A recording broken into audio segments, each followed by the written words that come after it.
Les nouveautés parcours, si on commence par le downhill, qui est très spectaculaire, on va avoir un nouveau départ. Habituellement, on partait du chalet du sommet, mais cette année, on part juste un petit peu plus bas. Pour les habitués, c'est l'entrée de la piste, les îlots. On a fabriqué un nouveau départ à cet endroit-là avec un début de parcours, tout nouveau début de parcours avec des grandes courbes, quelque chose qui va être vraiment spectaculaire, qui va être rapide.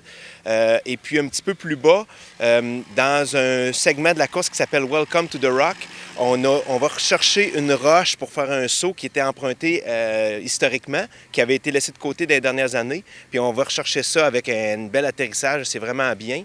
Et puis un petit peu plus bas, dans le parcours, quand on arrive sous la gondoleuse, on a refait un saut qui s'appelle le saut du poteau, avec toute une section Red Bull autour de ça. Et c'est ça, c'est pas mal les nouveautés. Beaucoup de travail aussi dans le parcours, là, juste pour le remettre à l'ordre, là, mais ça, c'est les grandes nouveautés pour le downhill. Le cross-country, n'a pas de grandes nouveautés.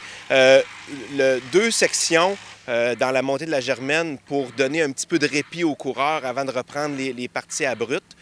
Puis juste ici, à côté de nous, une nouvelle section de descente, là, vraiment une flow track, là, le fun pour que les coureurs embarquent après ça là, au Tech Zone. Là. Donc, c'est pas mal ça. Et Marie-France, on est déjà en pleine préparation. Ça commence quand pour vous, là, toute l'équipe, à commencer à penser à la prochaine édition d'année en année? On n'arrête jamais.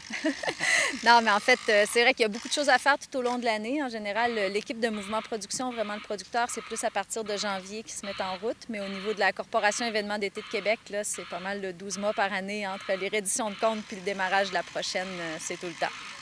On prend quelques moments pour voir quels seront les éléments clés de la programmation. Ça commence déjà dès le jeudi. Il y aura des événements à en parler, justement. Oui, bien en fait, pour les amateurs qui vont venir, là, le jeudi, on commence déjà avec les compétitions de short track, de cross-country, courte piste des U23. Donc déjà, c'est un beau spectacle à voir dès le jeudi, fin de journée. Le vendredi est spécial cette année parce qu'en fait, normalement, les fans de downhill venaient uniquement le samedi. Cette année, il faut savoir qu'il y a les qualifications et les demi-finales de downhill qui ont lieu le vendredi après-midi. Donc, les fans de downhill, il faut qu'ils soient là le vendredi et le samedi. Et puis, après les demi-finales de downhill, on se déplace de quelques centaines de mètres pour assister aux compétitions élites de cross-country courte piste. Donc, le samedi, c'est la descente. C'est notre épreuve mythique et phare. Et puis, le dimanche, on clôture ça en beauté avec le cross-country olympique, qui est un méchant beau spectacle aussi. Dans les gens, les athlètes qui seront à surveiller, Yann, quels sont les noms à retenir? On va commencer par... On va parler local avec des gens de la côte de Beaupré et l'île d'Orléans. Est-ce qu'il y en a quelques-uns qui sont là? Les confirmations des coureurs à ce jour ne sont pas connues encore, mais ce qu'on sait, c'est que Roxane Vermette d'ici, de Beaupré-Saint-Ferréol, techniquement va prendre part à la course. Pour les autres, ça va être confirmé dans les prochains jours. Puis si on regarde au niveau québécois-canadien, on a des athlètes en cross-country. Léandre Bouchard qui a fait une performance exceptionnelle ici l'année passée, 16 ou 17e si je me rappelle bien. On a Gunnar Holmgreen, un Ontarien, très très fort sur la Coupe du Monde cette année. Après ça, en cross-country, on a Carter Woods qui était un U23 l'an passé, qui gagnait souvent, qui a fait quand même des top 15, top 20 cette année. Et puis en downhill, il y a une fille de la région de Québec qui s'appelle Charlotte Gaudreau, qui est une nouvelle élite sur le circuit qui va prendre part à la course normalement aussi. Et on a Rachel Pajot du Saguenay qui devrait prendre part au downhill aussi. Et puis en termes de Canadiens, on ne peut pas passer sous le silence Finlay Isles qui a gagné il y a 2 ans ici, qui est un athlète qui finit très, très souvent dans les 5 premiers, qui va prendre part à la course. Malheureusement, Jackson Goldstone, qui a gagné l'an passé, a été blessé toute la saison cette année. Il va reprendre en 2025. Donc, ça sera surveillé également de très beaux noms de gens, comme vous dites, qui vont être de bons performeurs pour la prochaine fin de semaine. Et Marie-France, au niveau de l'animation, c'est toujours un gros plus aussi, en plus des compétitions. On peut s'attendre à quoi au niveau animation? Alors, cette année, on revient avec un lounge extérieur pour ceux qui connaissent les fameux parties du Mont-Sainte-Anne. Donc, on va avoir une immense tente de 100 pieds par 40 à l'extérieur. Donc, les parties se font dehors sous tente, dans une grande zone qui inclut tout le bas de la montagne. Vendredi soir, samedi soir, dimanche soir. Et ce qu'il faut noter, c'est que Yann a dit que Jackson Goldstone ne serait pas sur la ligne de départ cette année parce qu'il est blessé. Mais par contre, il va être DJ le samedi soir lors de la soirée. Donc, ça, c'est un rendez-vous à ne pas manquer pour ceux qui veulent voir Jackson. Donc, on a une superbe programmation de DJ. On a aussi des projections de films, en particulier le samedi soir pour l'heure du 4 à 8. Projection de films, on accueille une tournée de IF3 Festival Mountain Bike. Donc, c'est une activation de Mouvement Mont-Sainte-Anne et on a très hâte à cette belle soirée-là. Donc, des films et de la musique tout le week-end. J'ai vu aussi qu'il allait y avoir des frais ou des coûts ou des zones spéciales, ce qui est différent des autres années. Vous amenez un plus, je pense, à la compétition à ce moment-là? Oui, en fait, on a vraiment travaillé fort aussi avec l'apport de Warner Bros. Discovery là, qui travaille vraiment à bonifier l'expérience des spectateurs à la Coupe du Monde. Les gens qui sont venus l'année dernière ont déjà pu voir avec les écrans géants, l'aménagement des parcours et tout ça.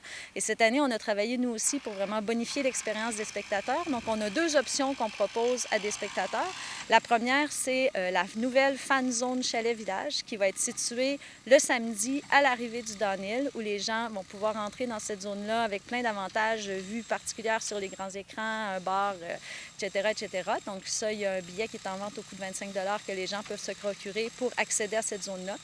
Et des forfaits VIP, donc pour des gens qui sont intéressés à vivre l'expérience vraiment aux premières loges, de vivre l'expérience ultime. On a 2 magnifiques terrasses VIP dans les zones arrivée, départ des compétitions avec des foules de privilèges là, pour tout le week-end. Et les gens qui souhaitent le faire gratuitement, c'est encore la possibilité, comme les autres années. Tout à fait. En fait, l'accès reste libre aux gens qui veulent venir comme toujours. C'est tout à fait ça. Et Yann, juste devant nous, derrière nous, on a justement la piste de downhill, donc on est en train de préparer le tout.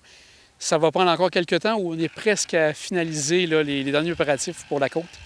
En termes de sol, vraiment, de parcours, on est à 95 là, finalisé.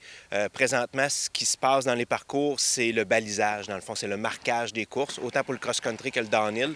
Donc là, il y a des équipes qui vont s'affairer à faire ce travail-là de maintenant jusqu'à quelques jours avant les courses.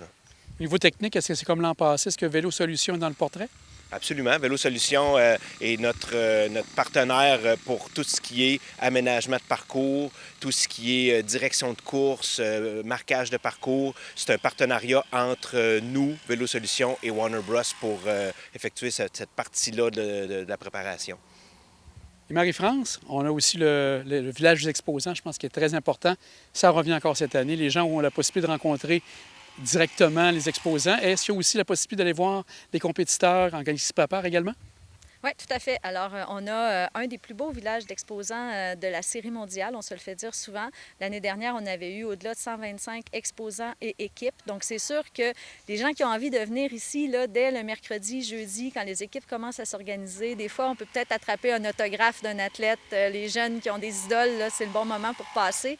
Donc, on a toutes les équipes qui sont présentes et aussi un grand nombre d'exposants qui sont là pour faire découvrir leurs produits et tout ça. C'est vraiment un beau moment de rencontre qui fonctionne très bien chaque année.